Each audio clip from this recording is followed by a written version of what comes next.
رات کو گشت کرنے والا سپاہی کھڑکی سے جھانک کر میری حاضری لیا کرتا تھا اور مطمئن ہو کر چلا جاتا کہ میں کسی واردات کے لیے اپنے مکان سے غیر حاضر تو نہیں ہوں۔ میں نے اس خط کو بار بار پڑھا اور یہ پڑھ کر بار بار غصہ آیا کہ وہ مجھے کمسن بچہ سمجھتی ہے، اس کی ایسی کی تیسی۔ اگر وہ میرے سامنے ہوتی تو میں اسے اچھی طرح بتا دیتا کہ میں بچہ ہوں یا وقت سے پہلے جوان ہو چکا ہوں۔ ویسے اس بات کا اعتراف کرتا ہوں کہ اس نے ایسی آفاقی اور تاریخی محبت کا خط لکھ کر مجھ پر نفسیاتی اثر ڈالا تھا، میری کچی جوانی کے دھندلے دھندلے سے جذبات کو رومانس کی طرف موڑ دیا تھا۔ کئی بار ایسا ہوا کہ اسے دل و دماغ سے نکال دینے کے باوجود بے خیالی میں بے اختیار اس کے متعلق سوچتا چلا گیا۔ اکثر نیند کی حالت میں یوں لگتا جیسے صدیوں پرانی بھٹکنے والی محبت کی پیاسی روح سفید ریشمی لباس پہنے میری خوابگاہ میں آ گئی ہے اور مجھے محبت کے آداب سکھا رہی ہے۔ وہ کچھ عرصے تک خیالی محبت میں کھویا رہا۔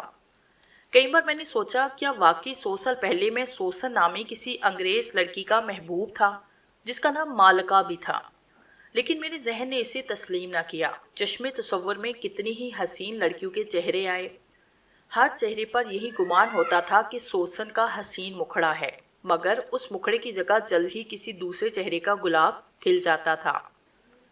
رفتہ رفتہ مجھ پر دیوانگی سی طاری ہونے لگی۔ میں ہر روز اس کے دوسرے خط کا انتظار کرتا تھا، لیکن خط نہیں آیا۔ راہ چلتے ہر نوجوان اور حسین لڑکی مجھے سوسن نظر آتی۔ میں سوچتا یہی وہ اور ابھی وہ میرے قریب آئے گی، مگر وہ قریب سے گزر کر چلی جاتی اور میں اپنی دیوانگی پر جھلا کر رہ جاتا۔ پھر ایک دن میں نے اس پر اسرار حسینہ کے خط کو کھول کر پڑھا تو اس میں لکھی ہوئی تاریخ پڑھ کر اپنی حماقت پر اور جھنجھلا گیا۔ خط میں 1 اپریل کی تاریخ تھی۔ کسی نے اپریل فول بنانے کی خاطر مجھے بیوقوف بنایا تھا۔ میں نے غصے سے اس خط کے ٹکڑے ٹکڑے کر دیے۔ پھر رومانس کے لیے جو چاہت جاگی تھی اس کی کمی پوری کرنے کے لیے میں دوسری عورتوں سے دلچسپی لینے لگا۔ 1 سال کے بعد پھر اسی طرح ایک لفافہ موصول ہوا۔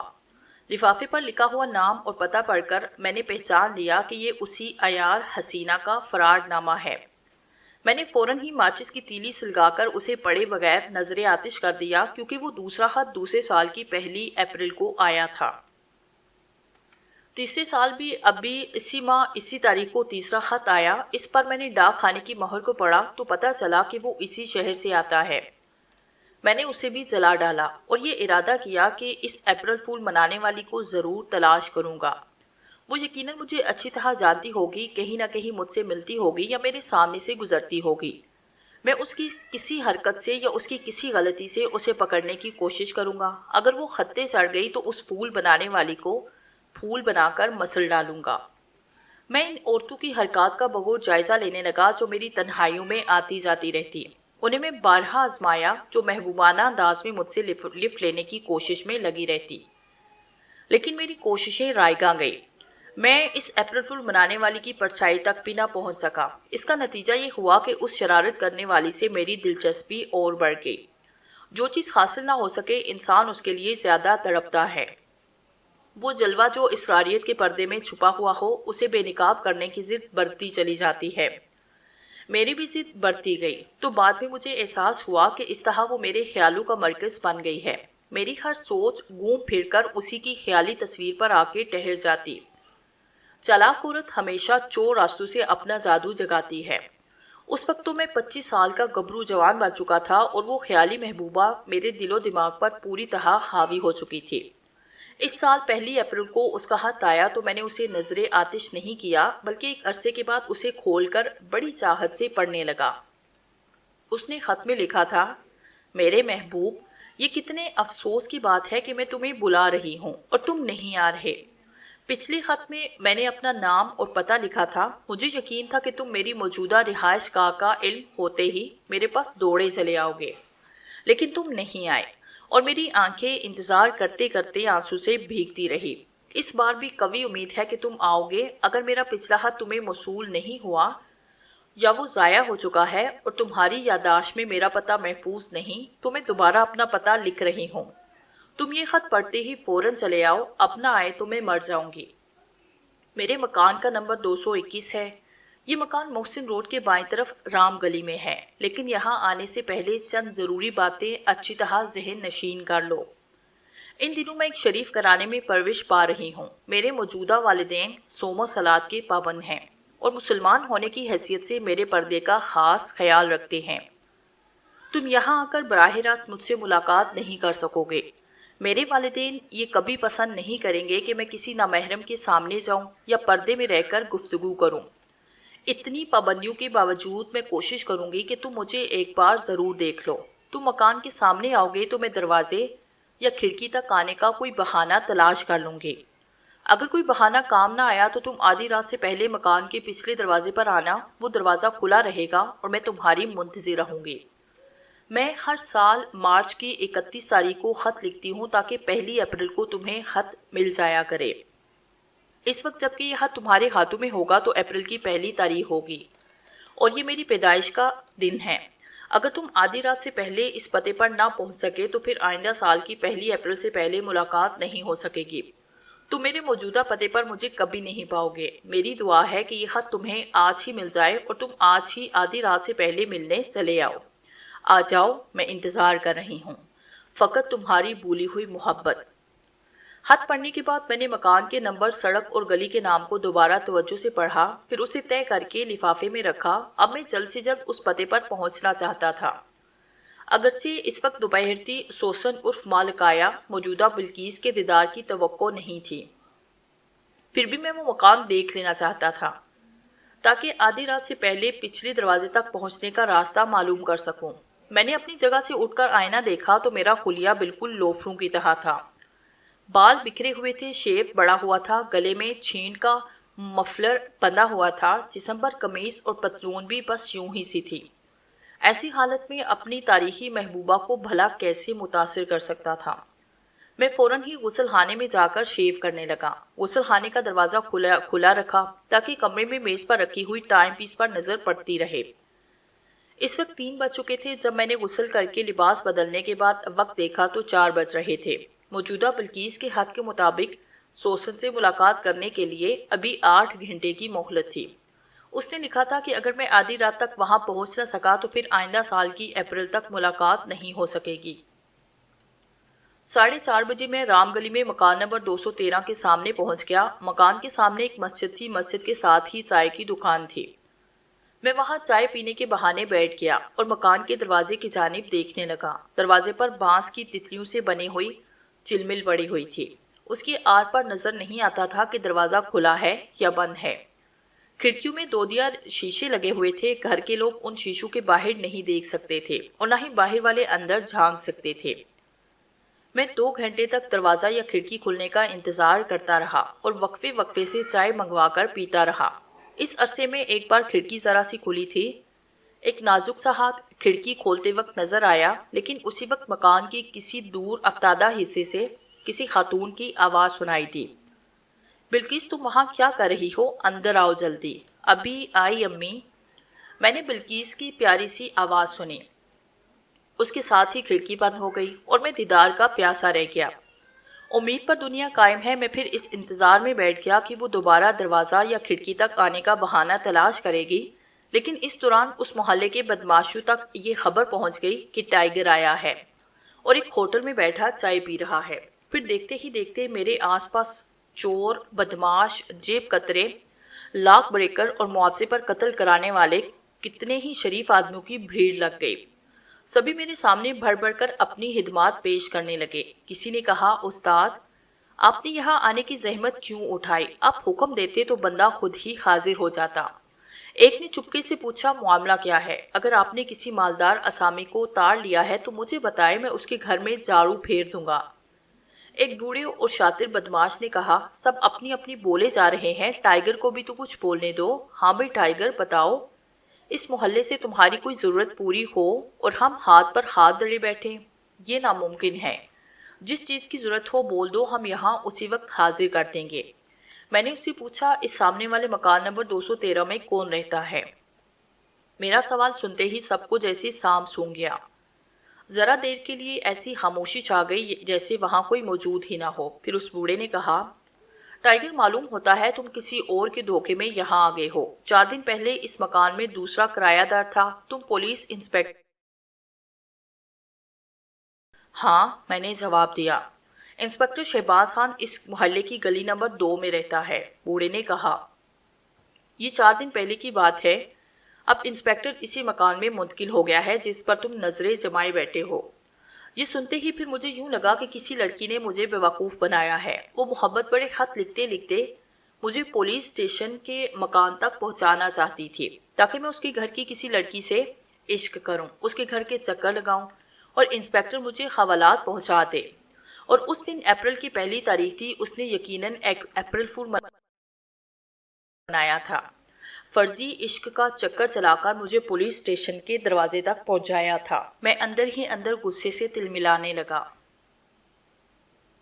میں ان بدماشوں کے سامنے یہ نہیں کہہ سکتا تھا کہ ایک لڑکی ہر سال مجھے خط لکھ کر اپریل فول مناتی ہے اور مجھ جیسا شاطر بیوقوف بن جاتا ہے۔ میں نے غصے کو ضبط کرتے ہوئے کہا، ہاں مجھے غلط اطلاع ملی ہے۔ دراصل مجھے اطلاع دینے والے نے بھی غلط نہیں کہا تھا۔ اس نے 4 دن پہلے بتایا تھا کہ رام گلی کے مکان نمبر 213 میں ایک کنجوس بوڑھی عورت رہتی ہے جس کے پاس اصلی موتیوں کا ہار ہے۔ بہرحال میں نے یہاں آنے میں دیر کر دی۔ میں بہت دیر تک ان کے پاس بیٹھا باتیں کرتا رہا، پھر کسی طرح ان لوگوں سے پیچھا چھڑا کر وہاں سے چلا آیا۔ اس وقت رات کا اندھیرا پھیل چکا تھا، شراب خانے کھل چکے تھے۔ میں ایک بار میں آ کر بیٹھ گیا، پھر وسکی کا آرڈر دینے کے بعد اس لڑکی کے متعلق سوچنے لگا۔ وہ مجھے پچھلے 10 سال سے ہر برس پہلی اپریل کو بیوقوف بناتی آ رہی تھی۔ یہ تو اچھا ہی ہوا کہ پچھلے کئی برس تک میں نے اس کے خطوط نہیں پڑھے، انہیں چلا کر راہ کر دیتا تھا۔ اس پر پتہ نہیں کیسے مجھ پر عشق کا بھوت سوار ہو گیا کہ میں اس کے فریب میں آ گیا۔ اب میں وسکی کا ایک ایک گھونٹ لیتا ہوا سوچ رہا تھا کہ وہ کمبخت کون ہے، واقعی کوئی لڑکی ہے یا پھر میرا کوئی دشمن جو بڑی خوبصورتی سے محبت میں مبتلا خط لکھ کر مجھے جانی یا مالی نقصان پہنچانا چاہتا ہے۔ خط کی تحریر اور تحریر کے انداز سے ظاہر ہوتا ہے کہ واقعی کوئی لڑکی مجھے خط لکھتی ہے، لیکن یہ بھی ہو سکتا تھا کہ کوئی دشمن کسی لڑکی سے لکھواتا ہو۔ ایسا ممکن تھا۔ میں نے قسم کھا لی کہ اب عشق و محبت کے چکر میں نہیں پڑوں گا اور بڑی خاموشی سے اس پر اسرار ہستی تک پہنچنے کی کوشش کروں گا۔ وہ ہستی مرد ہو یا عورت، اگر وہ خط آ گئی تو میں اسے زندہ نہیں چھوڑوں گا۔ پینے کے دوران بار کی ایک لڑکی میری میز پر آئی، لیکن میں نے اسے لفٹ نہ کرائی۔ اس وقت ہر لڑکی مجھے اپنی دشمن نظر آ رہی تھی۔ پہلے تو جی میں آیا کہ کسی لڑکی کو لفٹ کروا کے کسی ویرانے میں لے جاؤں اور وہاں اس کے کپڑے اتار کر اتنے ڈنڈے ماروں کہ وہ ہاتھ جوڑ کر اپریل فول منانے کا اقرار کر لے اور معافی مانگنے لگے، لیکن اب اسے کسی ویرانے میں لے جانے کا وقت نہیں تھا۔ رات کے 11:30 بج رہے تھے۔ مجھے 12 بجے تک اپنے مکان میں پہنچنا ضروری تھا کیونکہ میرے علاقے کے تھانے سے ایک سپاہی رول کال کے لیے آدھی رات کو آیا کرتا، اس لیے میں بار سے اٹھ کر باہر آ گیا۔ چونکہ ایک لڑکی طویل عرصے سے مجھے بیوقوف بنا رہی تھی اور میں تلاش بسیار کے باوجود اس کی گرد کو بھی نہ پا سکا، اس لیے شرمندگی مٹانے کی خاطر میں نے بہت زیادہ پی لی تھی۔ لیکن میں اس قدر پینے کا عادی ہوں، لڑکھڑاتے ہوئے اور ٹھوکریں کھاتے ہوئے اپنے مکان کے احاطے میں پہنچ گیا۔ ٹھیک اسی وقت تھانے سے ایک سپاہی میری حاضری لینے کے لیے آیا۔ اس نے مجھے دیکھتے ہوئے کہا، شہزاد صاحب، معلوم ہوتا ہے بہت زیادہ پی لی ہے۔ وہ مجھ جیسے مجرم کو صاحب اس لیے کہتا تھا کہ میں اس کی جیب ہمیشہ گرم رکھتا۔ میں نے جیب سے ایک 10 کا نوٹ نکال کر اسے دیتے ہوئے کہا، ہاں اسی لیے پی لی ہے کہ آج رات کہیں جانے کا ارادہ نہیں، میں صبح تک ٹھاٹھ سے سوتا رہوں گا۔ اس نے 10 کا نوٹ لیتے ہوئے بتیسی نکال کر مجھے سلام کیا، پھر یہ کہہ کر چلا گیا کہ 12:10 ہو چکے ہیں، اب وہ تھانے میں میری حاضری لگانے جا رہا ہے۔ اس کے جانے کے بعد میں لڑکھڑاتا ہوا دروازے پر آیا۔ دروازہ ایک ذرا سا کھلا ہوا تھا۔ میں وہیں کھڑے ہو کر سوچنے لگا کہ وہ دروازہ کیسے کھلا۔ میں تالا لگا کر گیا تھا، یہ روز کا دستور تھا۔ میں باہر جاتے وقت دروازے پر تالا ڈال دیتا تھا، لیکن اس وقت کنڈی کھلی ہوئی تھی اور تالا غائب تھا۔ مجھے خطرے کا احساس ہوا تو میں اپنا چاقو نکالنے کے لیے جیب میں ہاتھ ڈالنے لگا۔ مجھے اچھی طرح یاد ہے کہ نشے کی زیادتی کے باعث میرا ہاتھ جیب میں نہیں جا رہا تھا بلکہ جیب کے آس پاس پھسل رہا تھا۔ بڑی مشکل سے چاقو نکال کر میں نے دروازے پر سے للکارا، اندر کون ہے؟ باہر آؤ۔ اندر سے کوئی جواب نہ ملا۔ میں نے دروازہ کھول کر دیکھا، کمرے میں روشنی تھی، وہ میرا ڈرائنگ روم تھا، وہاں کوئی نظر نہ آیا۔ میں پھر ایک بار لڑکڑاتے ہوئے اپنے بیڈ روم میں آیا، دروازے پر پہنچتے ہی میں ٹھٹک کر رک گیا۔ وہاں میرے بستر پر ایک نہایت ہی حسین دوشیزہ آنکھیں بند کیے سو رہی تھی۔ میں حیرانی سے آنکھیں پھاڑ پھاڑ کر اسے دیکھنے لگا۔ اب تک چشمے تصور میں ایک 100 سالہ خیالی دوشیزہ کو دیکھتا آیا تھا۔ اس وقت بھی یہی لگ رہا تھا کہ میں کسی خیالی حسینہ کو اپنے بستر پر دیکھ رہا ہوں۔ مجھے اپنی آنکھوں پر یقین نہیں آ رہا تھا کہ جو کچھ وہ دیکھ رہی ہیں ایک حقیقت ہے بھی یا نہیں۔ میں آہستہ آہستہ چلتا ہوا بستر کے قریب آیا، پھر کھولے سے اسے مخاطب کیا، کون ہو تم؟ وہ بڑے سکون سے سوتی رہی۔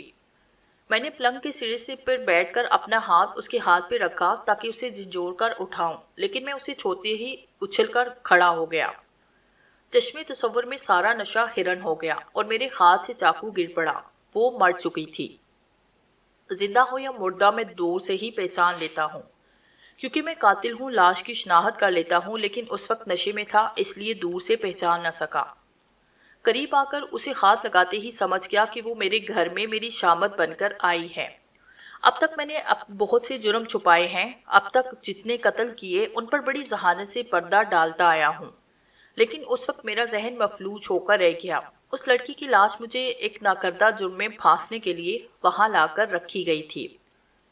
میں تیزی سے سوچ رہا تھا کہ کس طرح اس لاش کو اپنے گھر سے دور لے جا کر پھینک سکتا ہوں۔ میں نے اس حسینہ کو سر سے پاؤں تک چھو کر دیکھا، اس کے جسم پر کہیں زخم نہیں تھا، وہ قتل نہیں کی گئی تھی۔ جسم کی رنگت سے پتہ چل رہا تھا کہ اس نے زہر کھا کر خودکشی نہیں کی اور نہ ہی اس کا گلا گھونٹ کر اسے مارا گیا۔ خودکشی یا قتل کے جو اثرات یا نشانات مردے کے جسم میں رہ جاتے ہیں، میں انہیں بخوبی جان لیتا ہوں۔ اس وقت اس حسینہ کا مردہ جسم بتا رہا تھا کہ وہ طبی موت مری ہے۔ مجھے اس حد تک یقین ہو گیا کہ اس حسینہ کے پوسٹ مارٹم کے بعد مجھ پر قتل کا الزام عائد نہیں ہوگا۔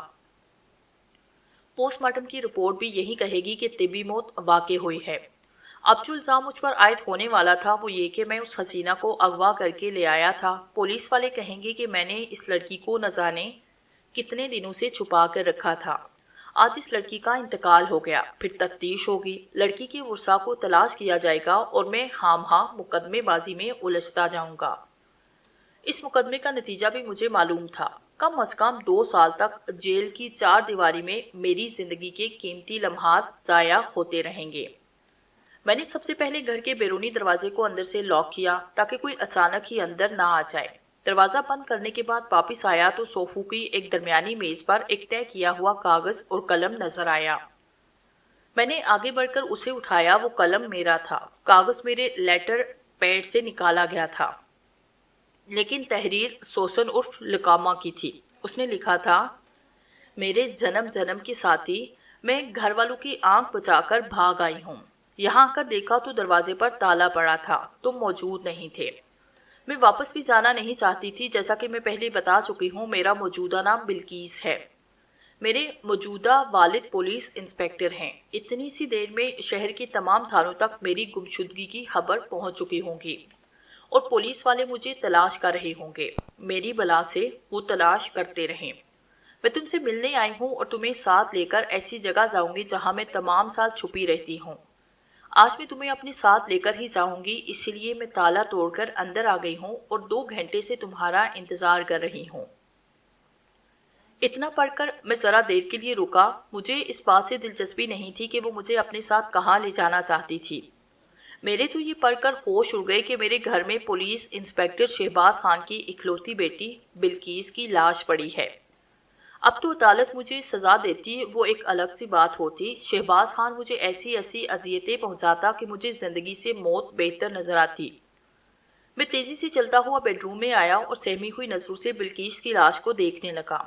اس وقت وہ میرے لیے بلقیس ہی تھی۔ میں کبھی یقین نہیں کر سکتا تھا کہ سوسن رابرٹ مجھ سے ملاقات کرنے بلقیس کے روپ میں آئی تھی۔ وہ نہیں، کوئی دشمن آیا تھا اور بلقیس کی لاش چھوڑ کر چلا گیا تھا۔ مجھ پر ہر لمحے بدحاسی طاری ہو رہی تھی، حالانکہ قتل و غارت کے سنگین اوقات میں میرے ہوش و حواس پوری طرح کام کرتے تھے۔ میں اپنی حاضر دماغی سے بڑے جرم پر پردہ ڈال دیا کرتا، مگر اس وقت میری کھوپڑی میں برف جم گئی تھی۔ میں لاش کو ٹھکانے لگانے کی تدبیریں سوچ رہا تھا اور کوئی تدبیر سمجھ میں نہیں آ رہی تھی۔ میرے دل میں یہی دڑکا لگا ہوا تھا کہ شہباز خان مجھ جیسے بدنام مجرم کے مکان کی تلاشی لینے نہ پہنچ جائیں۔ ایک خیال آیا کہ گڑھا کھود کر اس کی لاش کو چھپا دوں۔ مکان کے سامنے جو چھوٹا سا لان تھا وہی کھدائی ہو سکتی تھی، لیکن سامنے سڑک تھی۔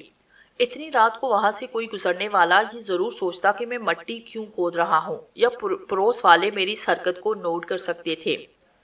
میں محلے پڑوس والوں کو یہ بھی نہیں کہہ سکتا تھا کہ بلقیس میری کزن یا کوئی عزیز تھی، کیونکہ میں اس دنیا میں بالکل تنہا ہوں۔ یہ بات محلے والے بھی جانتے ہیں اور تھانے کچہری والے بھی میرے اگلو پچھلوں کا پورا ریکارڈ لکھتے ہیں۔ میرے اپنے حالات میرے سامنے تھے، اور ان حالات کے پیش نظر میں اس لاش کو اپنے مکان کی چار دیواری سے باہر نہیں لے جا سکتا تھا۔ اگر میں اپنے کمروں کے کسی فرش کو کھود کر اسے دفن کرنا چاہتا تو پختہ فرش کوسنے کی آواز رات کے سناٹے میں دور تک سنائی دیتی۔ میں تھک ہار کر ایک کرسی پر بیٹھا۔ سوسن رابرٹ کا خط اب تک میرے ہاتھ میں تھا۔ میں یہ سوچ کر اسے پڑھنے لگا کہ شاید لکھنے والے کی تحریری لغزش سے دشمن کا پتہ چل سکے۔ میں نے اسے کھول کر جہاں تک پڑھا تھا اسے آگے پڑھنے لگا۔ آگے لکھا تھا، اب 11:30 بج رہے ہیں، نہ جانے تم کب آؤ گے۔ میں تمہیں پہلے بتا چکی ہوں کہ آدھی رات کے بعد مجھ سے ملاقات نہیں ہو سکے گی۔ 12 بجتے ہی میری روح واپس چلی جائے گی اور بلقیس کا یہ جسم مردہ ہو جائے گا۔ میں خدا سے دعا مانگ رہی ہوں کہ تم ابھی اور اسی وقت چلے آؤ۔ نہیں آؤ گے تو پھر پورے 1 سال کے بعد 1 اپریل کو ملاقات ہوگی۔ دراصل مجھ سے ایک زبردست غلطی ہو گئی۔ میں نے تم سے ملاقات کرنے کے لیے بلقیس جیسی پردہ نشین لڑکی کا روپ اختیار کیا۔ اس کی وجہ سے پردے سے باہر نہیں آ سکی، تمہاری آمد کا انتظار کرتی رہی۔ مجھے کیا معلوم تھا کہ اس بار بھی میرا خط تمہیں نہیں ملے گا، یا ملے گا تو بھی اسے پڑھ کر تم مجھ سے ملنے نہیں آؤ گے۔ تم کتنے سنگ دل ہو۔ آخر میں ہی بلقیس کے والدین کو دھوکہ دے کر ان کے گھر سے نکل آئی۔ اب 11:15 کا وقت ہے اور تم ابھی تک نہیں آئے۔ آ جاؤ میرے محبوب۔ یہ وقت وصال اور جدائی کے لمحات کی اہمیت کو نہیں سمجھتا۔ یہ وقت گزرتا ہی جاتا ہے اور گزرتا ہی جا رہا ہے۔ میرے ہاتھ سے امید کا دامن چھوٹتا ہی جا رہا ہے۔ اب میں تمہاری خوابگاہ میں جا رہی ہوں، وہاں جا کر آرام سے لیٹ جاؤں گی۔ اگر تم 1 منٹ پہلے بھی آ گئے تو تم سے 2 باتیں کر لوں گی، ورنہ ہمارے نصیب میں سال بھر کی طویل جدائی ہے۔ میں اپنی آئندہ سالگرہ کے دن تم سے ضرور ملوں گی۔ میرے سنگ دل شہزاد، آنا ہے تو اب بھی آ جاؤ، ورنہ خدا حافظ۔ تمہاری بچھڑی ہوئی محبت، سوسن رابرٹ عرف مالکہ۔ خط پڑھنے کے بعد میں نے اس نادیدہ سوسن رابرٹ کو ہزاروں گالیاں دی۔ وہ الو کی پٹھی ابھی تک خطوط کے ذریعے 100 سالہ محبوب کا کردار ادا کر رہی تھی۔ وہ سمجھ رہی تھی کہ میں بے وقوف ہوں اور اس کے ڈرامائی انداز کے خطوط پڑھ کر عشق میں مبتلا ہوتا رہوں گا۔ میرے دل و دماغ میں اب دور دور تک عشق و محبت کا پتہ نہیں تھا۔ میں نے اس خط کے ٹکڑے ٹکڑے کر دیے، دوسرے لفظوں میں سوسن رابرٹ کے خیالی وجود کے ٹکڑے کر دیے۔ اس کے بعد میں نے کرسی کی پشت سے سر ٹیک کر آنکھیں بند کی اور تھوڑی دیر کے لیے دماغ سے تمام پریشانیوں کو جھٹک کر سکون سے اس پر غور کرتا رہا۔ پھر میں مستعد ہو کر اپنی جگہ سے اٹھا۔ میری الماری میں ایک تیزاب کی بوتل رکھی ہوئی تھی۔ میں نے اسے الماری سے نکال کر غسل خانے میں رکھا، پھر بلقیس کی لاش کو اٹھا کر وہاں لے آیا۔ اسے غسل خانے کے فرش پر لٹا کر میں نے اپنے منہ اور ناک پر اچھی طرح کپڑا باندھا تاکہ بدبو سے محفوظ رہوں۔ پھر میں بوتل کھول کر اس پر تیزاب ڈالنے لگا۔ تھوڑی دیر میں بوتل خالی ہو گئی۔ لاش کا بیشتر حصہ گل رہا تھا۔ خون اور گوشت پانی کی طرح بہہ کر گٹر کی طرف جا رہا تھا۔ اس کے علاوہ گوشت کے چھوٹے بڑے قطرے اور ریشے بھی بہہ رہے تھے۔ اب مجھے حماقت کا احساس ہوا کہ ان کی وجہ سے گٹر بند ہو جائے گا۔ انہیں گلانے کے لیے مزید تیزاب کی ضرورت تھی۔ میں فوراً ہی غسل خانے سے نکلا۔ شاور کھلا ہوا تھا۔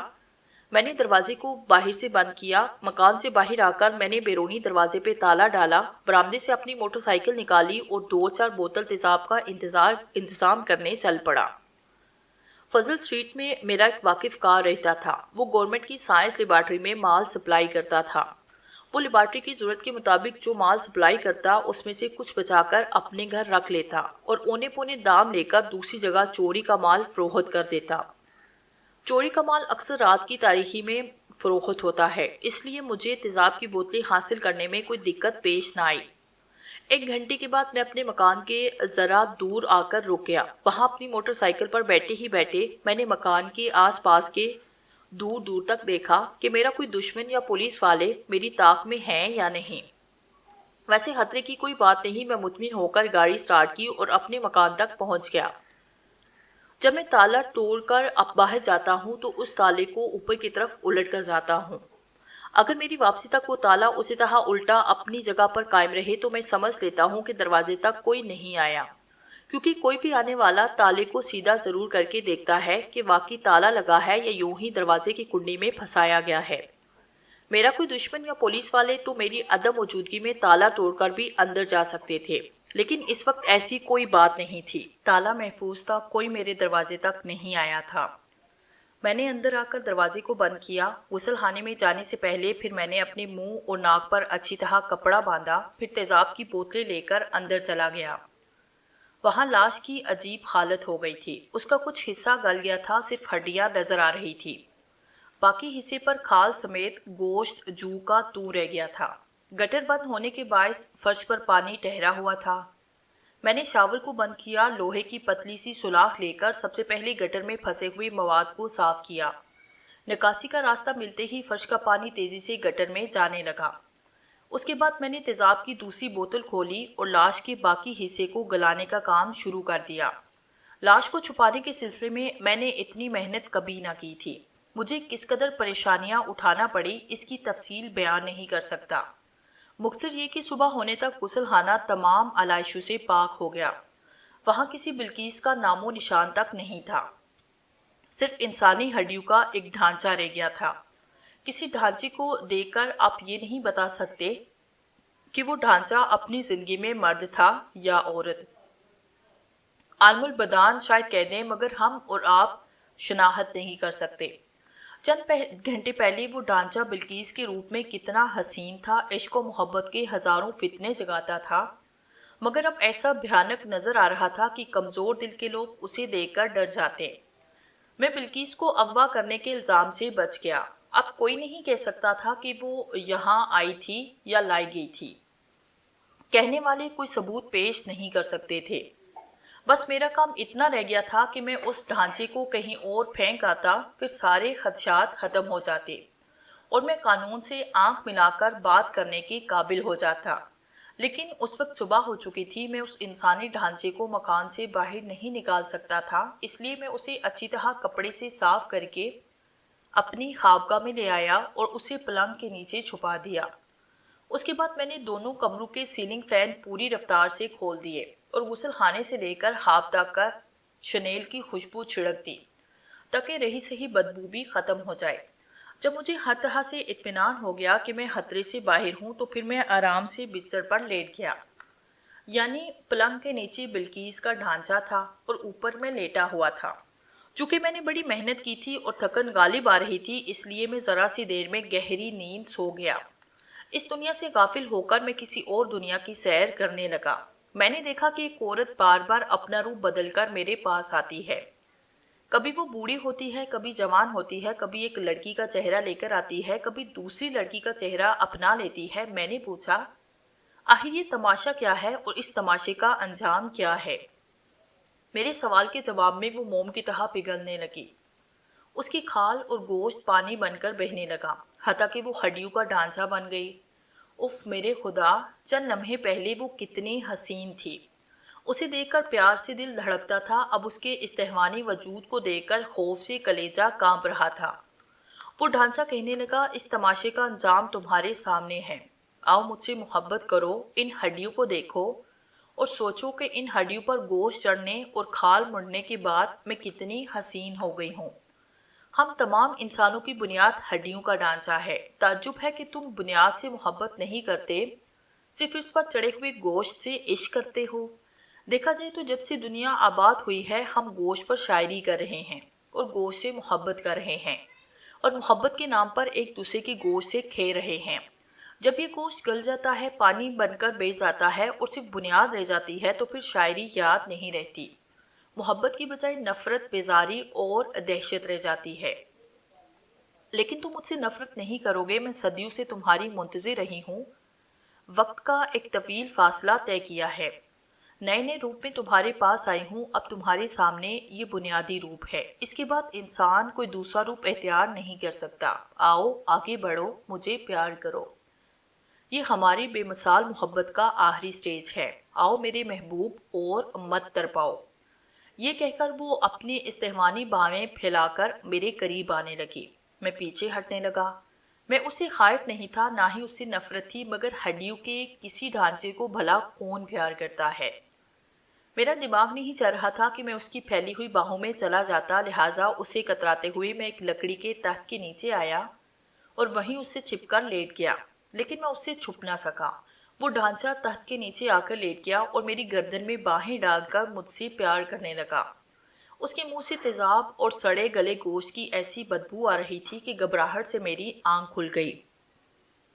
آنکھ کھلنے کے بعد میں بستر پر نہیں تھا، بلکہ پلنگ کے نیچے لیٹا ہوا تھا۔ بلقیس کی استحوانی باہیں میری گردن پر حائل تھی، اس کا منہ میرے منہ کے قریب تھا اور اسی جانی پہچانی بدبو سے مجھے وحشت سی ہو رہی تھی۔ میں نے ایک جھٹکے سے اسے پریں ہٹایا اور لڑکتا ہوا پلنگ کے نیچے سے نکل آیا۔ وہ ڈھانچہ پلنگ کے نیچے بے حس و حرکت پڑا تھا۔ میں اس کی جانب گھورتے ہوئے سوچنے لگا کہ وہ مجھ سے کیسے لپٹ گیا تھا۔ دوسرے ہی لمحے مجھے اپنی حماقت کا احساس ہوا۔ ڈھانچہ تو اپنی جگہ بے حس و حرکت پڑا تھا، میں ہی نہ جانے کیسے پلنگ پر سے اٹھ کر پلنگ کے نیچے چلا گیا اور ہم دونوں ہم آغوش ہو گئے۔ ہاں، ایسا پہلے بھی ہو چکا ہے۔ میرے ذہن پر زیادہ بوجھ ہو تو میں نیند کی حالت میں اٹھ کر چلتا ہوں اور خواب کے مطابق عمل کرتا ہوں۔ اس وقت بھی میں تخت کے نیچے جانے کے عمل میں پلنگ کے نیچے چلا گیا۔ بہرحال یہ صاف ظاہر تھا کہ ڈھانچہ میرے پاس نہیں آیا، میں ڈھانچے کے پاس گیا تھا۔ میں نے میز پر رکھی ہوئی ٹائم پیس کی جانب دیکھا۔ شام کے 5 بج رہے تھے۔ میرے دماغ میں یہ تدبیر تھی کہ رات ہوتے ہی بلقیس کے ڈھانچے کو ایک سوٹ کیس میں پیک کر کے یہاں سے لے جاؤں گا اور کسی ویرانے میں کھڈیاں لے جا کر پھینک آؤں گا۔ اس تدبیر پر میں نے دوبارہ غور کیا، پھر فرش پر سے اٹھ کر غسل خانے میں چلا گیا۔ 1 گھنٹے کے بعد غسل سے تازہ دم ہو کر لباس بدلنے کے بعد میں اپنے محلے کے ایک ہوٹل میں پیٹ بھرنے کے لیے آیا۔ کھانے کا آرڈر دینے کے بعد میں ان واقعات کے تمام پہلو پر غور کرنے لگا جس سے میں گزر چکا تھا۔ مجھے اس بات پر حیرانی تھی کہ سوسن رابرٹ بن کر دشمنی کرنے والی لڑکی یا لڑکے نے بلقیس کی لاش میرے گھر تک پہنچانے کے بعد مزید انتقامی کارروائی نہیں کی تھی۔ دشمن چاہتا تو تھانے میں اطلاع پہنچا سکتا تھا کہ انسپکٹر شہباز خان کی لڑکی میری خوابگاہ میں مردہ پڑی ہے، لیکن ایسی کوئی بات نہیں تھی۔ پولیس والے بلقیس کو نہ جانے کہاں کہاں تلاش کرتے پھر رہے تھے، لیکن میرے دروازے تک نہیں آئے۔ اس سے ظاہر ہو رہا تھا کہ کوئی مجھ سے دشمنی نہیں کر رہا۔ مجھے کسی انجانے دشمن کے متعلق نہیں سوچنا چاہیے۔ کسی دشمن کو اپنے دماغ سے نکالنے کے بعد صرف وہ لڑکی رہ جاتی تھی جو سوسن عرف مالکہ بن کر ہر سال 1 اپریل کو خط لکھا کرتی، اب بھی لکھتی ہے اور شاید آئندہ بھی لکھے گی، اور اسی طرح آئندہ بھی لاشوں کے تحفے بیچتی رہے گی۔ کچھ بھی ہو، وہ بڑے ہی بھیانک انداز میں اپریل فول منا رہی تھی۔ پتہ نہیں اس شہر کے کس علاقے اور کس مکان میں چھپی بیٹھی تھی۔ اگر اس نے سنجیدگی سے خط لکھا تو اس خط کے مطابق اب اسے آئندہ سال کی 1 اپریل کو ہی ملاقات ہو سکتی تھی۔ اس سے پہلے ملاقات کی توقع فضول تھی۔ وہ عجیب عورت تھی، سال بھر تک مطلق بالکل خاموش رہتی اور 1 اپریل کو میرا سکون برباد کر دیتی۔ میں جتنا اس کے متعلق سوچتا جاتا تھا اتنا ہی الجھتا جاتا تھا اور رفتہ رفتہ پھر قائل ہوتا جا رہا تھا کہ وہ سچ مچ 100 سال سے میرا انتظار کر رہی ہے اور آئندہ سال مجھ سے ضرور ملاقات کرے گی۔ کھانے سے فارغ ہو کر میں اپنے مکان میں واپس آیا۔ وہاں میں نے ان خطوط کا مطالعہ کیا جو بلقیس کی طرف سے موصول ہوئے تھے، مگر ان خطوط میں سوسن رابرٹ عرف مالکہ کا نام لکھا ہوا تھا۔ میری نادیدہ محبوبہ نے پچھلے روز یعنی اپریل کو بلقیس کا روپ اختیار کیا تھا۔ کیا ایسا ممکن ہے؟ میں ایک سوٹ کیس نکال کر فرش پر بیٹھ گیا اور پلنگ کے نیچے سے بلقیس کا ڈھانچہ کھینچ کر اسے توڑ مروڑ کر سوٹ کیس میں رکھنے لگا۔ میں نے سوچا کہ اگر اس ڈھانچے کو کہیں چھپانے تک کوئی مصیبت نہ آئی، کسی نے دشمنی نہیں کی اور کوئی پولیس والا دروازے پر نہ آیا تو میں تسلیم کر لوں گا کہ جو کچھ بھی مجھ پر گزری یہ سب میری 100 سالہ محبوبہ کا کارنامہ ہے۔ سوٹ کیس میں ہڈیاں رکھنے کے بعد میں نے اسے ایک چادر سے ڈھانپا، پھر اس چادر پر اپنے پہننے کے چند جوڑے رکھنے لگا۔ اسی وقت دروازے پر دستک ہوئی۔ میں اچانک اچھل پڑا۔ وہ دستک خطرے کی گھنٹی تھی۔ میں نے فوراً ہی سوٹ کیس کو الماری کے اوپر رکھا تاکہ وہ نظر آتا رہے۔ جو چیز نگاہوں کے سامنے ہو اس پر کسی کو شبہ نہیں ہوتا۔ اسی دوران دوبارہ دستک ہوئی۔ میں نے دوسرے کمرے میں آ کر دروازہ کھولا۔ باہر انسپکٹر شہباز خان 2 سپاہیوں کے ساتھ کھڑا تھا۔ دروازہ کھلتے ہی شہباز خان نے ہاتھ میں پکڑے ہوئے ڈنڈے سے مجھ پر برسانا شروع کر دیا۔ مجھے بہت دیر سے اطلاع ملی ہے کہ تم کل میرے علاقے میں آئے تھے اور میرے مکان کے سامنے والے ہوٹل میں بہت دیر تک بیٹھے رہے۔ اگر تم اپنی زندگی سلامت چاہتے ہو تو سچ بتاؤ کہ میری لڑکی کہاں ہے، جلدی بتاؤ کہاں ہے۔ وہ تیش میں آ کر میرے گریبان کو پکڑ کے جھنجھوڑنے لگا۔ میں نے عاجزی سے کہا، جناب، میں نے آج تک آپ کی صاحبزادی کی پرچھائی تک نہیں دیکھی۔ میں بڑی سے بڑی قسم کھانے کو تیار ہوں۔ یہ کہہ کر میں بڑی بڑی قسمیں کھانے لگا، لیکن اس نے اعتبار نہ کیا۔ مجھ پر تابڑ توڑ گھونسے برساتا ہوا مجھے ایک صوفے پر لا کر گرا دیا۔ میں اس سے کمزور نہیں، اگر میرا ایک ہاتھ پڑ جاتا تو وہ زمین سے اٹھ نہ سکتا، لیکن اس کے ہاتھ میں قانون کی طاقت تھی۔ اس لیے میں نے مجبوراً مار کھا لی، لیکن پھر مجھے اس پر ترس آنے لگا۔ وہ مجھے مارنے کے بعد خود ہی پھوٹ پھوٹ کر رونے لگا۔ جوان بیٹی گھر سے چلی گئی تھی یا اغوا کر لی گئی تھی، اس کے ساتھ برسوں کی عزت حاک میں رہی تھی۔ وہ کل سے تلاش کرتے کرتے تھک گیا تھا، اس لیے اب مزید پولیس انسپکٹر کی طرح سنگ دل نہ بن سکا۔ ایک کمزور باپ کی طرح صوفے پر گر کر رونے لگا۔ اتنی دیر میں دونوں سپاہی میرے مکان کے گوشے گوشے میں جھانک آئے۔ وہ کبھی سوچ بھی نہیں سکتے تھے کہ جس لڑکی کو وہ تلاش کر رہے ہیں وہ خوابگاہ کی الماری کے اوپر سوٹ کیس کے اندر بند ہے، اور اگر وہ سوٹ کیس کھول بھی لے تو انسپکٹر ایک باپ ہو کر بھی اپنی بیٹی کو پہچان نہ سکے گا۔ وہ ایک سالم جیتی جاگتی لڑکی کو تلاش کرنے آئے تھے۔ ان کا دھیان ایک چھوٹے سے سوٹ کیس کی طرف نہیں گیا۔ وہ مجھے پکڑ کر تھانے لے گئے اور مجھے ڈرا دھمکا کر اور مار پیٹ کر بلقیس کے متعلق پوچھنے لگے۔ وہاں میرے علاوہ شہر کے اور بھی چھٹے ہوئے بدماش تھے، ان پر بھی یہی ظلم ہوتا رہا، لیکن مجھے آدھی رات کے بعد چھوڑ دیا گیا، کیونکہ میری ہسٹری شیٹ میں یہ داغ نہیں لگا تھا کہ میں نے کبھی کسی لڑکی کو اغوا کیا ہے۔ اس لیے انہوں نے مجھے وارننگ دے کر جانے کی اجازت دی تھی۔ گھر آ کر میں نے سوچا کہ خطرہ اب بھی سر پر منڈلا رہا ہے، مجھے فوراً ہی بلقیس کی ہڈیوں سے چھٹکارا حاصل کرنا چاہیے۔ یہ سوچ کر میں نے وہ سوٹ کیس اٹھایا، برآمدے میں آ کر اسے موٹر سائیکل کے کیریئر پر باندھا، پھر دروازے پر تالا لگا کر میں وہاں سے چل پڑا۔ لیکن میں زیادہ دور نہ جا سکا، پولیس کی ایک جماعت نے مجھے چاروں طرف سے گھیر لیا۔ بعد میں پتہ چلا کہ میری طرح دوسرے بدماشوں کو بھی محض وارننگ دے کر چھوڑ دیا گیا، اور ان کے پیچھے پولیس کے آدمی لگ گئے تھے۔ دوسروں کا حشر کیا ہوا میں نہیں جانتا، مگر میرے سوٹ کیس سے انسانی ہڈیاں برآمد ہو گئی۔ مقصر یہ کہ تھانے سے عدالت تک مجھ سے یہی سوالات کیے گئے کہ وہ ہڈیاں کس کی ہیں، میں انہیں کہاں سے لایا ہوں اور سوٹ کیس میں رکھ کر کہاں لے جا رہا تھا۔ میں یہی جواب دیتا رہا کہ وہ ہڈیاں میں نے ایک شکستہ قبر سے حاصل کی ہیں۔ ان دنوں میں کالا علم سیکھ رہا ہوں، اس مقصد کے لیے میں ان ہڈیوں کو سوٹ کیس میں رکھ کر قبرستان کی طرف جا رہا تھا۔ قانون کا کالا علم سیکھنے کی اجازت نہیں دیتا، لہٰذا اس لحاظ سے بھی میں مجرم تھا، لیکن بلقیس کے کسی سلسلے میں مجھ پر کوئی الزام ثابت نہ ہو سکا۔ میں سزائے موت سے بچ گیا۔ کالا علم سیکھنے کے جرم میں اتنی سزا ملی کہ مقدمہ بازی کے دوران 6 ماہ تک جیل میں رہا، پھر عدالت کے فیصلے کے مطابق 500 روپے جرمانہ ادا کر کے بری ہو گیا۔ 6 ماہ تک میری آمدنی کے ذرائع ختم ہو گئے تھے اور اخراجات بڑھ گئے تھے۔ جیل سے آتے ہی میں ایسا کوئی دھندا نہیں کرنا چاہتا تھا جس سے پھر جیل واپس آنا پڑتا، اس لیے میں شکار کی طرف مائل ہو گیا۔ اونچی سوسائٹی میں کوئی سونے کی چڑیا تلاش کرنے لگا۔ جیسا کہ میں پہلے کہہ چکا ہوں، اونچی سوسائٹی میں لڑکیاں کیلے کے چھلکے پر چلتی ہیں، اس لیے نہایت آسانی سے کم از کم مجھ پر پھسل جاتی ہیں۔ اتنی آسانی کے باوجود اونچی کوالٹی کا شکار کھیلتے کھیلتے 3 ماہ گزر گئے۔ 3 ماہ کے بعد جب وہ میرے دام پر آئی تو مجھے احساس ہوا کہ دراصل میں اس پر ڈورے نہیں ڈال رہا تھا، بلکہ وہ بڑی خاموشی سے مجھے پھانس رہی تھی۔ اس وقت میں نے اس عورت کی شکار کھیلنے والی خاموش اداؤں کو نہیں سمجھا۔ بہرحال چھری خربوزے پر گرے یا خربوزہ چھری پر گرے، بات ایک ہی تھی۔ ہم دونوں ایک دوسرے کی ضرورت بن گئے۔ وہ ٹیکسٹائل ملز کے مالک کی اکلوتی بیٹی تھی۔ سوسائٹی میں صرف اس کے حسن و شباب کے نہیں، رئیسانہ شان و شوکت کے بھی چرچے تھے۔ ہر روز اس کے متعلق ایک نیا سکینڈل تیار ہوتا کہ شہناز کل فلاں مل اونر کے ساتھ دیکھی گئی یا فلاں پرنس کے ساتھ ان دنوں مصروف ہیں۔ لوگ طرح کی باتیں ہی بناتے رہے اور میں نے اس حسینہ کو ہتھیا لیا۔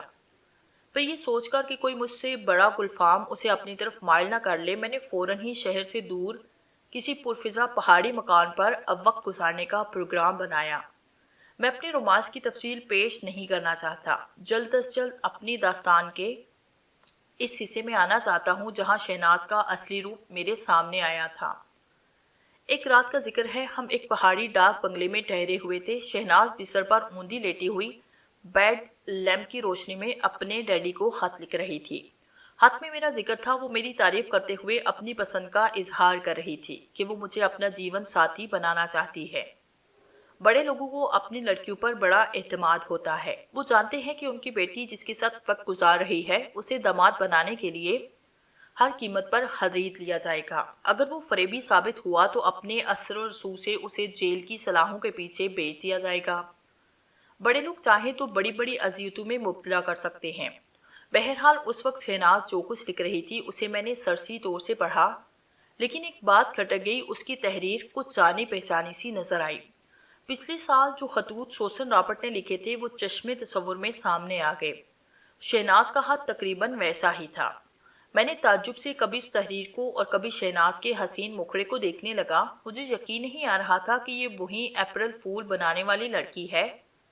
میں بہت دیر تک اسے خاموشی سے دیکھتے ہوئے سوچتا رہا کہ اس سے کسی طرح حقیقت معلوم کروں۔ اگر وہ مجھے بیوقوف بناتی رہی تھی تو کبھی اپنی غلطیوں کا اعتراف نہیں کرے گی، کیونکہ اس کی وجہ سے میں ایک قتل کے الزام میں ملوث ہوتے ہوتے رہ گیا تھا۔ جب اس نے خط لکھ کر بیڈ لیمپ کے قریب رکھا اور لائٹ آف کرنے لگی تو میں نے اس کا ہاتھ پکڑا۔ بتی نہ بجاؤ، تمہارے حسن و شباب کی حشر سامانیاں اندھیرے میں ڈوب جاتی ہیں۔ یہ کہہ کر میں نے اسے اپنے بازو میں بھرا اور ہولے ہولے محبت سے اسے چومنے لگا۔ رفتہ رفتہ اس پر نشہ طاری ہونے لگا تو میں نے کہا، شہناز، تمہیں آغوش میں لے کر جو محسوس ہوتا ہے جیسے تم جنم جنم سے میرے ساتھ ہو۔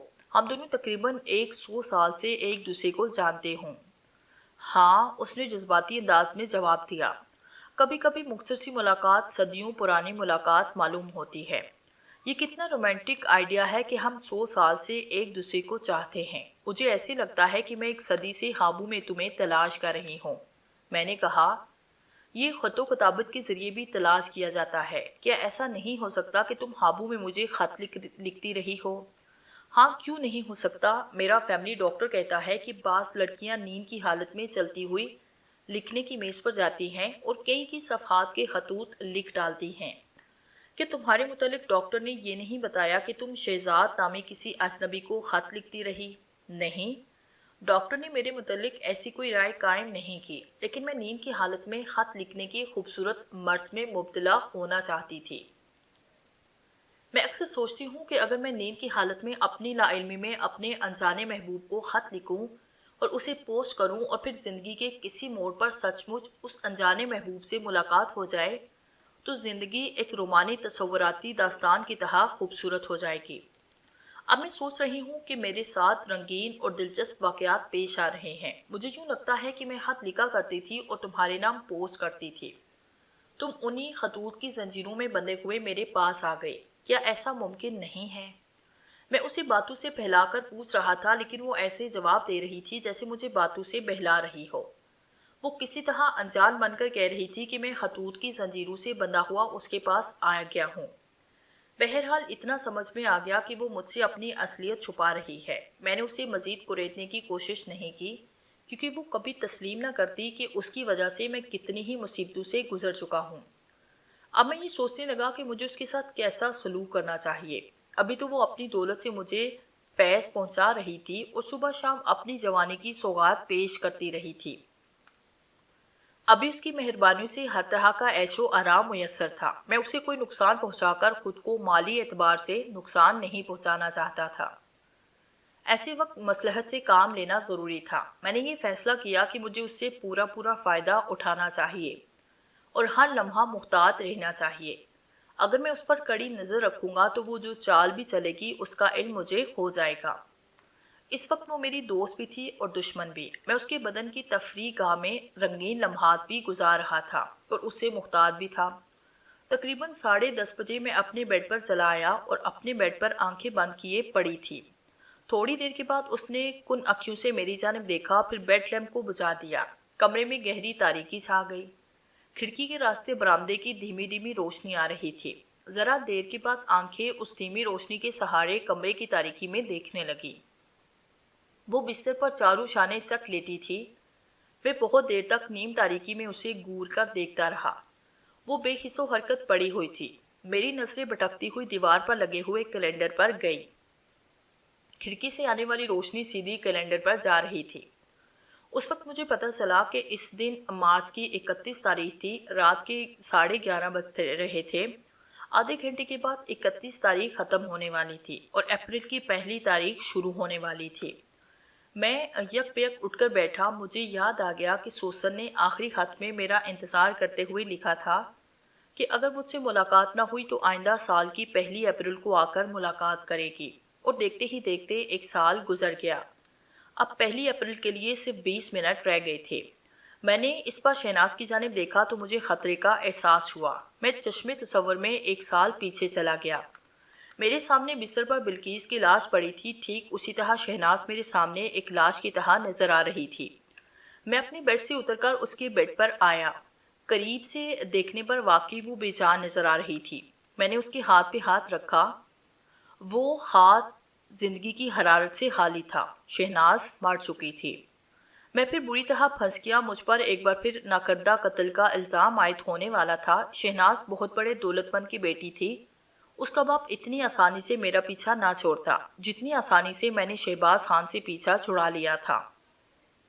نہ جانے میرے پیچھے کیسی مصیبت پڑ گئی تھی۔ محبت کا دوسرا نام مصیبت ہے۔ 100 سالہ زن خوردہ عشق میری عقل کو بھی زنگ لگا رہا تھا۔ میں نے تو مدت ہوئی سوسن کا خیال دل سے نکال دیا تھا۔ وہی میرے پیچھے ہاتھ دھو کر پڑ گئی تھی۔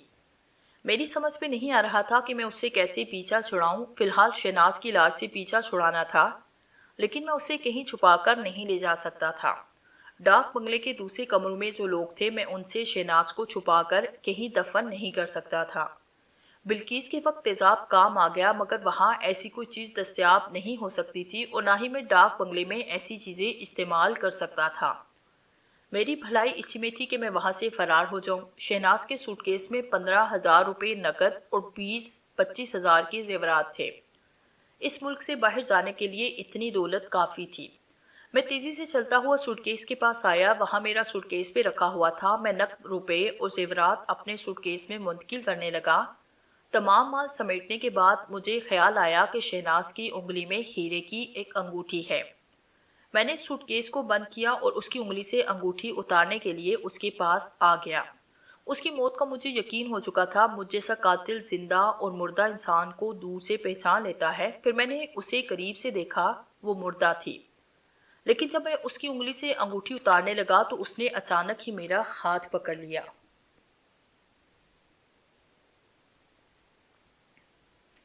میری اوپر کی سانس اوپر ہی رہ گئی۔ میں عین وقت چوری کرتے ہوئے پکڑا گیا۔ وہ کم وقت مردہ بن کر مجھے دھوکہ دے رہی تھی۔ مجھ جیسا تجربہ کار قاتل بھی دھوکہ کھا گیا۔ ابھی میں سوچ ہی رہا تھا کہ اسے کیا کہوں، وہ بڑی محبت سے مجھے پکارتی ہوئی اٹھ بیٹھی اور میری گلے میں باہیں ڈال کر بولی، او گاڈ، میں کتنی خوش نصیب ہوں، برسوں کی جدائی کے بعد آج میں نے تمہیں پا لیا۔ میں نے تعجب سے پوچھا، یہ تم کیا کر رہی ہو؟ ہم تو تقریباً 3 ماہ سے ایک دوسرے کے ساتھ ہیں، اور تم بول رہی ہو کہ آج تم نے مجھے پا لیا۔ وہ مسکرانے لگی۔ میں وہ نہیں جس کے ساتھ تم نے 3 ماہ گزارے ہیں۔ میں تمہاری 100 سالہ محبت ہوں۔ میں تمہاری سوسن ہوں، مجھے تم مالکہ کہا کرتے تھے۔ میں ایک جھٹکے سے اس سے الگ ہوا۔ وہ دوبارہ میری طرف بڑھنے لگی تو میں نے ہاتھ اٹھا کر کہا، رک جاؤ، میرے قریب نہ آنا۔ تم اب تک سوسن یا مالکہ بن کر مجھے دھوکہ دیتی رہی۔ تم نے مجھے ایک ناکردہ قتل کا مجرم بنایا۔ تمہاری وجہ سے میں نے 6 ماہ جیل میں گزارے، جرمانہ بھی ادا کیا۔ تم نے مجھے کتنا نقصان پہنچایا یہ صرف میں ہی جانتا ہوں۔ تمہاری جیسی اپریل فول بنانے والے بڑے باپ کی بیٹی میرے نقصان کا اندازہ نہیں کر سکتی۔ آخر تم نے مجھے ہی کیوں نشانہ بنایا؟ دنیا میں اور بھی لوگ ہیں۔ پھر یہ کہ ہم 3 ماہ سے ایک ساتھ ہیں، اب تو تمہیں سوسن رابرٹ والا مذاق ختم کر دینا چاہیے۔ تعجب ہے کہ تم اب بھی وہی ڈرامہ کھیل رہی ہو۔ میرے شہزاد، یہ ڈرامہ نہیں ہے۔ میں شہزاد نہیں، کچھ دیر پہلے جو شہناز تمہارے ساتھ تھی وہ مر چکی ہے۔ میں تمہاری وہی سوسن ہوں جو تمہیں خط ہمیشہ لکھتی رہی ہے۔ تمہیں نیند کی حالت میں خط لکھنے کی بیماری ہے۔ تمہارے فیملی ڈاکٹر نے تمہارے ہی متعلق یہ بات کہی تھی۔ تم دماغی طور پر ایک مریضہ ہو اور تمہارا یہ مرض مجھے نقصان پہنچا رہا ہے۔ خدا کے لیے اب میرا پیچھا چھوڑ دو، مجھ میں اتنا حوصلہ نہیں کہ میں تم سے عشق کر سکوں۔ یہ کہہ کر میں اپنے سوٹ کیس کے پاس آیا، اسے اٹھا کر لے جانے لگا۔ وہ بستر سے اٹھ کر دوڑتی ہوئی میرے سامنے آ کر کھڑی ہو گئی۔ رک جاؤ شہزاد، تم مجھے غلط سمجھ رہے ہو، میں تمہاری غلط فہمی دور کر دوں گی۔ میری وجہ سے تمہیں جو نقصان پہنچا میں اس کی تلافی کروں گی۔ تم میرے ساتھ چلو، میں تمہیں ہیرے جواہرات کے انبار میں لے جا کر بٹھا دوں گی۔ تم یقین کرو، میں تمہیں ایسی جگہ لے جاؤں گی جہاں تمہارے چاروں طرف دولت ہی دولت ہوگی۔ تم اسے ساری زندگی دونوں ہاتھوں سے لٹاتے رہو گے، تب بھی اس میں بال برابر کمی محسوس نہ ہوگی۔ محبت میں اتنی مٹھاس نہیں ہوتی جتنی کہ دولت میں ہوتی ہے۔ وہ اپنی 100 سالہ طویل محبت کا حوالہ دے کر مجھے روک نہیں سکتی تھی، لیکن اتنی ساری دولت کا چارہ ڈال کر میرے قدم روک لیے۔ میرے دماغ میں یہ بات آئی کہ اس کے دولت مند باپ نے بلیک منی کو ہیرے جواہرات کی صورت میں کہیں چھپا رکھا ہے، اور اس کی اکلوتی بیٹی مجھے اس خفیہ مقام تک لے جانا چاہتی ہے۔ پھر بھی میں نے احتیاطاً پوچھا، کیا تم مجھے دولت کا لالچ دے کر پھر کسی مصیبت میں پھنسانے کے لیے لے جا رہی ہو؟ میں ایسا احمق نہیں کہ تمہارے فریب میں آ جاؤں گا۔ یہ بول کر میں نے جیب سے چاقو نکالا اور اسے کھول کر شہناز کی گردن پر رکھتے ہوئے کہا، چلو تم مجھے کہاں لے جانا چاہتی ہو؟ اگر جہنم میں لے جاؤ گی تو تمہیں بھی میرے ساتھ چلنا ہوگا۔ وہ چپ چاپ میرے آگے چلنے لگی۔ کمرے کے باہر برآمدے میں آ کر میں نے محتاط نظر سے آس پاس دیکھا۔ دوسرے کمرے کے دروازے بند تھے، کوئی یہ دیکھنے والا نہیں تھا کہ میں ایک لڑکی کو چاقو کے اشارے پر لیے جا رہا ہوں۔ وہ چپ چاپ میرے آگے آگے چلنے لگی۔ کمرے کے باہر برآمدے میں آ کر میں نے محتاط نظر سے آس پاس دیکھا۔ کار کے قریب آ کر میں نے اسے ڈرائیو کرنے کے لیے کہا۔ وہ جواب میں عاجزی سے کہنے لگی، شہزاد میں تمہیں کیسے یقین دلاؤں کہ میں شہناز نہیں ہوں۔ میں گاڑی چلانا نہیں جانتی، وہ شہناز جس کی یہ گاڑی ہے اور جو اسے چلانا جانتی تھی وہ مر چکی ہے۔ کیا تم نے 12 بجنے سے 4 منٹ پہلے شہناز کے اس جسم کو مردہ نہیں پایا تھا؟ وہ بالکل درست کہہ رہی تھی، میں نے 12 بجے سے پہلے اسے مردہ پایا تھا، لیکن ایسا بھی ہو سکتا تھا کہ وہ حبس دم کی ماہر ہو، سانس روک کر مردہ بن گئی ہو۔ جس شہناز کو میں نے سر سے پاؤں تک چوما تھا وہ ہو بہو میرے سامنے کھڑی تھی۔ میں کیسے یقین کر لیتا کہ وہ کوئی سوسن رابرٹ ہے؟ میرے لیے تو وہ 100% شہناز تھی۔ نہ جانے وہ کیوں ڈرائیونگ سے انکار کر رہی تھی۔ میں خود ہی ڈرائیونگ سیٹ پر بیٹھا اور اسے اپنے ساتھ والی سیٹ پر بٹھا لیا تاکہ وہ میرے چاقو کی نوک سے قریب رہے۔ میں نے کار سٹارٹ کر کے آگے بڑھاتے ہوئے اسے سمجھایا کہ اگر اس کی طرف سے ذرا بھی خطرہ محسوس ہوا تو میں چاقو کے ایک ہی وار سے اس کا کام تمام کر دوں گا۔ میری باتیں سن کر وہ کہنے لگی، تم خام خواہ مجھ پر شبہ کر رہے ہو۔ دیکھو، یوں تو میں پچھلے 10 سال سے تمہیں ہر سال خط لکھتی آئی ہوں، لیکن کبھی تم سے ملنے کی خواہش نہیں کی۔ اس کی وجہ یہ ہے کہ تم جسمانی طور سے جوان تو ہو گئے تھے، لیکن ذہنی طور پر بچے تھے۔ اب سے 2 سال پہلے میں نے تمہاری عمر کا حساب لگایا تو تم 23 سال کے تھے۔ تب میرے دل میں یہ خواہش پیدا ہوئی کہ میں تمہاری آغوش میں چلی آؤں، مگر میں اپنے اصلی روپ میں نہیں آ سکتی تھی۔ میں نے پوچھا، تم اپنے اصلی روپ میں کیوں نہیں آ سکتی تھی؟ اس نے جواب دیا، یہ میں رنگ محل میں پہنچ کر بتاؤں گی۔ وہ خفیہ خزانہ جس کا میں ذکر کر چکی ہوں وہ اسی رنگ محل میں ہے۔ اس کی بات سن کر میری آنکھوں کے سامنے ایک نہایت ہی پرانی عمارت کا نقشہ ابھر آیا۔ وہ عمارت اب بھی ہمارے شہر میں ہے اور اسی کا نام رنگ محل ہے۔